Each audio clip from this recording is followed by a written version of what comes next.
everyone and welcome back to my channel. So before I start this video I want to pick your brain a little bit. Well, I'm presuming if you read the title and you clicked into it you have some sort of interest, but obviously this topic is very out there for our society right now. I just want you to ground yourself for a second and think you're watching me right now on a piece of metal that has pixels of my face as I record right now. You're seeing it from anywhere in the world because of like invisible waves that connect internet and all this kind of shit. There's infinite galaxies and things we can't even fathom yet. Just come to terms with the fact that none of us have a clue what reality is or what it means. People at every single point in history thought they had everything figured out and they knew everything until they realised that they didn't. Everything around us is literally impossible. Like, it's crazy that we're alive right now in this moment and everything on the planet is thriving. Well, it should be thriving. I'm not even going to get into that. And whether you believe in God or a Big Bang or anything like that, it's still unthinkable. Everything right now, life on Earth, life outside of Earth, it's all unthinkable, and we haven't even scratched the surface, I'd say, in knowing what the hell is even going on. So we're keeping an open mind, and going forward I'm going to talk about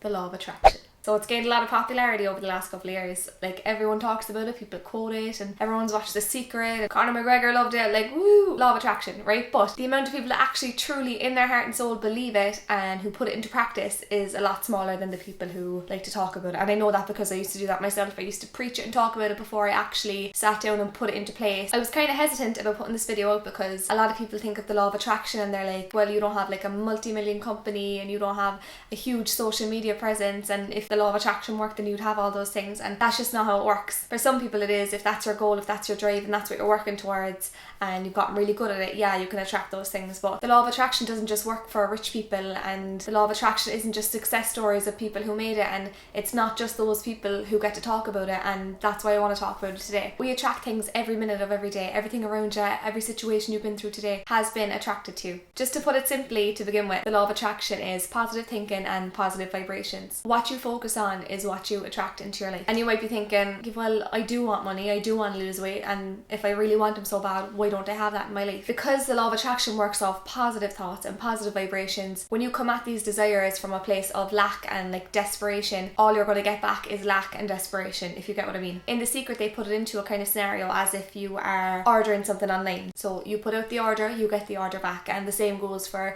when you put out positive thoughts and positive emotions, you're going to get that straight back. If you always say things like, I'm just an unhappy person, I'm just a worrier, I was just never really good at making friends, you're just affirming that to yourself. I've had synchronicities in my life that just like are unexplainable, like just random things that will pop up that I've asked for without even thinking about it. Especially if it's been a few days of like real positive thinking, something will just turn up or something good will happen and I'll be like, oh my god. I actually have like a little notebook that I write down all the synchronicities in my life, like the things that have happened, and this might have happened to you, like, oh my god, that's such a coincidence, that's so weird that just happened, and I was just thinking about that and then it appeared. It's because of the law of attraction. It's why sometimes in medicine they give people placebo tablets, so tablets with no actual medication in it, nothing that's going to actually cure the disease, but then the people get better anyway because they believe that they're going to get better. And same goes for like a hypochondriac who always attracts disease to them, or people who have like phantom pregnancies and they have every symptom of the pregnancy because they had that belief that they were pregnant. That's how powerful our thoughts are. And it's not your fault that you're kind of negative by default, because humans have only lasted so long because of our instincts of fear and anxiety. Like physiologically, like we wouldn't stand a chance up against a lion or a bear. It's our fear and our mind that have got us where we are today. 95% of the day we run off our subconscious, so it's like an autopilot for the brain, for lack of a better word. So until you choose to stop the thoughts in their tracks and turn them around, you literally don't stand a chance. You're just automatically thinking negatively without even realizing. The subconscious is so powerful. It's literally the collection of thoughts you've had throughout your childhood right up until now, beliefs you've gathered from your parents, your teachers, your friends. This is why it's so important to surround yourself with like good people, because your subconscious is literally collecting everything. There's ideas inside of you that weren't even your ideas to begin with. Right now as you watch this, because it's new information, you're using a lot of your conscious mind, but your subconscious is still working heavily in the background. It's either going to accept or reject the ideas that I'm giving to you right now based on beliefs that you've gathered since you were a child. It's like a sponge, is just constantly absorbing information, and that's why children will just believe anything you tell them because they haven't yet absorbed all this information and decided what's right and what's wrong and their beliefs and their morals and all that. They don't have all these programmed thoughts in their subconscious yet. Just as like an example, because I know a lot of people nowadays struggle with their body image. So say you're a girl and you've always seen people nitpick at their bodies. You might have seen magazines growing up that depicted like a certain body and you didn't look like her, so you put two and two together and thought, okay, my body is wrong, or I don't have the right body. All of that went into your subconscious, and every single time you stood in front of the mirror and you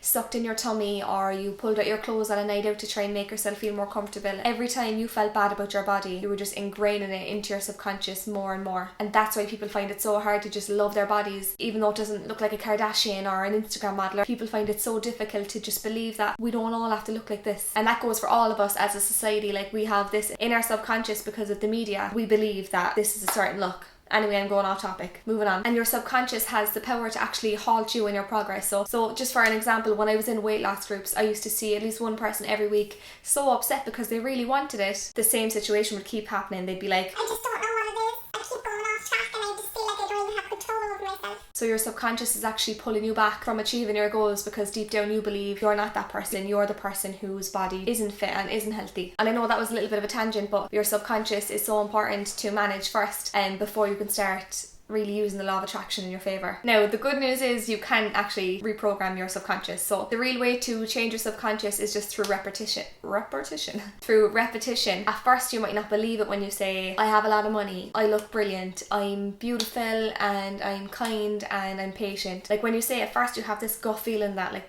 God, that's not true, what are you saying that for? That's your subconscious. And the only way you can change that is through repeating it and having your daily practices, finding ways to fit it into your day-to-day life, where you just, maybe every time you look in the mirror, you just say it out loud, I'm beautiful and money comes freely to me, or something like that. Like, just every time you look in a mirror, have that, and then eventually you just start to believe it. And I think that's so exciting. Like, you can literally redesign your subconscious, so it's not something that we don't have the ability to get at, we do. The best tip that I can give anyone is to just focus on a goal. So something that you really want, the person you want to be, the life you want to live. Write it down, draw it, create a mood board, visualize it, be completely sure and very specific on what you want, and then just be grateful as if that is already yours. When you do that, you're aligning yourself to a higher frequency, and therefore things with higher frequencies are going to come into your life. I'm doing a lot of clapping here too. When you're content in your life, even in really, really stressful times, because you believe that the world is good and that good things are going to come to you and that you're a good person, strange things happen. Like, that's when you see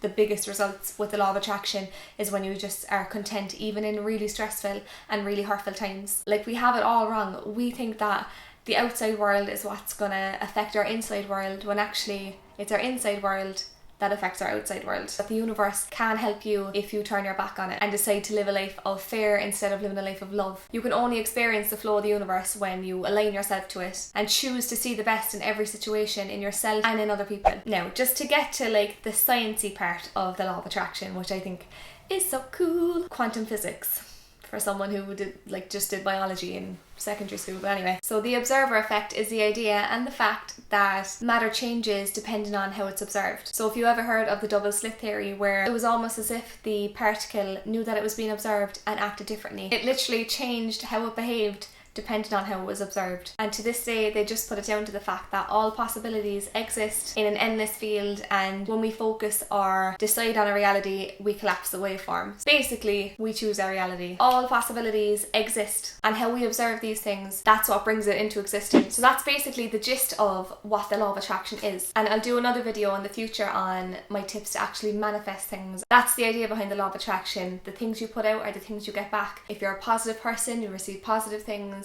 If you're negative, you'll receive negative things. And if you want to learn the science behind it from someone who's better at explaining scientific things, I recommend Breaking the Habit of Being Yourself by Joe Dispenza, or even just watching any Joe Dispenza video on YouTube. He's amazing. The things he's done is just unexplainable, and it'll really open your mind as to what's possible and how we haven't been taught half the things that we're capable of in our life. So that's it, guys. I hope you enjoyed. I hope you learned something, and I hope you start to use this in your day-to-day life if it's something that you're into, because it's a game changer. Thanks very much for watching, and I'll see you in my next one.